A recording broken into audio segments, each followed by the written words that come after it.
ఎవరున్నారంటే మన జగనన్న గారు. ఆయన గారు ఆణిముత్యాలు లాంటి నవరత్నాలు లాంటి పథకాలు తీసుకుని వచ్చి ఇందులో ముఖ్యంగా వైఎస్ఆర్ ఆసరా, ఒక కుటుంబానికి ఆసరా ఇంటి పెద్ద, అలాగే ఒక అన్నకి చెల్లి ఆసరా, ఒక తమ్ముడికి అన్న ఆసరా, ఒక భార్యకి భర్త ఆసరా, ఈ విధంగా ఒక రాష్ట్రానికి ఒక అన్నగా నేనున్నానంటూ జగనన్న ఆసరా అనే పథకాన్ని తీసుకొని వచ్చారు. ఈ పథకం ద్వారా ఈరోజు మనము కోట్ల రూపాయల్లో రుణమాఫీ జరిగి ఆ డబ్బుల్ని మనకు 4 విడతల్లో మాఫీ చేసి నేరుగా పొదుపు మహిళల ఖాతాలకు నేరుగా జమ చేయబడుతున్నది. అదేవిధంగా ఈ ఆసరా పథకంలోకి వచ్చిన అమౌంట్ని వాళ్ళు తీసుకొని దుర్వినియోగం చేసుకోకుండా దీనివల్ల పారిశ్రామికంగా ఎదిగిన మహిళలు చాలామంది ఉన్నారు సార్. అదేవిధంగా నేను కూడా ఒక అమ్మఒడి లబ్ధిదారురాలని, 0 వడ్డీ ఆసరా లబ్ధిదారుదాన్ని.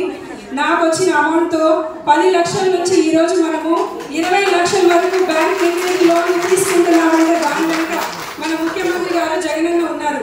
అదేవిధంగా ఈరోజు మనము ప్రతి ఒక్కరూ గుర్తించుకోవాల్సిన విషయం ఏంటంటే ఆసరా పండుగను గుర్తించుకొని మన జగనన్న గారిని గుర్తించుకొని మళ్ళీ మనకు వీ వాంట్ జగన్ అనే నినాదంతోనే మనం ఉండాలి.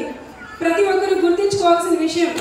ఈ మధ్య ఒక ప్రోగ్రామ్ జరిగింది, వైఏపీ నీడ్స్ జగన్ అనే ఒక ప్రోగ్రామ్ జరిగింది. అందరికీ గుర్తుండే ఉంటుంది. Yes, we need Jagan sir, we need our CM sir అనే నినాదంతోనే ప్రతి ఒక్కరూ ఉండాలి. వైఎస్ఆర్ ఆసరా ఒక 100 రూపాయలు మనం తీసుకోవాలండి. ఈరోజు మన పక్క ఫ్రెండ్ కూడా మనకి ఇవ్వదు. ఎందుకు ఇవ్వాలమ్మా? అయినా కానీ మన వైఎస్ఆర్ జగన్ గారు ఒక్కటి కాదు, వైఎస్ఆర్ అమ్మఒడి, వైఎస్ఆర్ చేయుత 45 సంవత్సరాల నుంచి 60 సంవత్సరాల వాళ్ళకి 18,750 రూపాయలని ఎంతమందికి ఇచ్చారమ్మా? ఒకసారి చేతులు ఎత్తండి. ఆల్మోస్ట్ అందరికీ వచ్చిందా? అమ్మఒడి అందరికీ వచ్చిందా? చెప్పండి అబ్బా.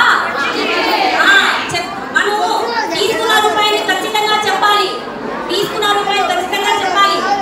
అమ్మఒడి వచ్చిందా? వైఎస్ఆర్ ఆసరా వచ్చిందా? చేయుత వచ్చిందా? AP TIDCO loans, Jagananna colony వచ్చిందా? అన్ని రకాల పథకాలు ఏ ప్రభుత్వంలో ఎవరు నాయకులు చేయని జగనన్న గారు మనకిచ్చినందుకు ఆయనకి ముఖ్యంగా ధన్యవాదాలు తెలుపుతూ